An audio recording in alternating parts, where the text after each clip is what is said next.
بسم الله الحمد لله والصلاة والسلام على رسول الله. أخذنا أن الدين الإسلامي مراتب ثلاثة. Bismillahirrahmanirrahim. Biz aldık demek İslam din bu 3 martabadan 3 darajadan turat ekan. الإسلام Birincisi İslam. وقلنا أركان الإسلام خمسة. Sana ayttık İslam bu 5 türkükten turat. الإيمان وأركان الإيمان ستة. Alemi iman bolsa iman bu 6 türkükten turat. الثالث الإحسان وهو ركن واحد. Üçüncü bu ihsan bu bir türkükten turat. ما هو الإيمان؟ İman degenim ne? الإيمان هو قول باللسان كأن تقول لا إله إلا الله. İman bu birinciden dil menen aytkan sözdür. Misalı la ilahe illallah degan aytkan söz. واعتقاد بالقلب يعني هذا الذي تقول بلسانك لابد أن الباطن يوافق الظاهر. Jana ekinci bu жүрөктөгү болгон ишеним. Ошо сөзсүз түрдө сен эмнени тил менен айтып жатсаң, ошол нерсеге сен жүрөгүң менен ишенишиң керек болот. ولابد أن تعمل بهذا الإيمان كأن تصلي مثلا هذا عمل الجوارح. Жана үчүнчү ошол ыймандын негизинде сен амал кылышың керек болот. Мисалы намаз окуган сыяктуу. أو تخاف مثلا هذا عمل القلب.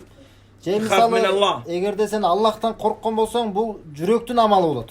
والإيمان يزيد وينقص. Ошондой эле ыйман бул көбөйүп турат жана азайып турат. إذا الإيمان هو قول باللسان. Демек ыйман деген бул биринчиден тил менен айткан сөз, واعتقاد بالقلب. экинчиден бул жүрөктөгү болгон ишеним, وعمل القلب والجوارح. жана үчүнчү бул жүрөктүн жана дене мүчөлөрдүн амалы. يزيد بالطاعة وينقص بالمعصية. Аллахка баршы үйү менен көбөйүп турат жана күнөөлөр аркылуу азайып турат. أركان الإيمان ستة. Эми ыймандын 6 түркүгү бар. أن تؤمن بالله Биринчи Аллахка ыйман келтирүү, وملائكته анын периштелерине, وكتبه анын китептерине, ورسله анын элчилерине واليوم الآخر жана кыямат күнүнө ونؤمن بالقضاء والقدر. жана ошондой эле тагдырга ыйман келтирүү. هذه أركان الإيمان الستة. Ушул ыймандын 6 түркүгү болот. وعندنا الإحسان هو ركن واحد. Ал эми ихсан болсо бул бир түркүктөн турат. ما الدليل على أركان الإسلام والإيمان والإحسان؟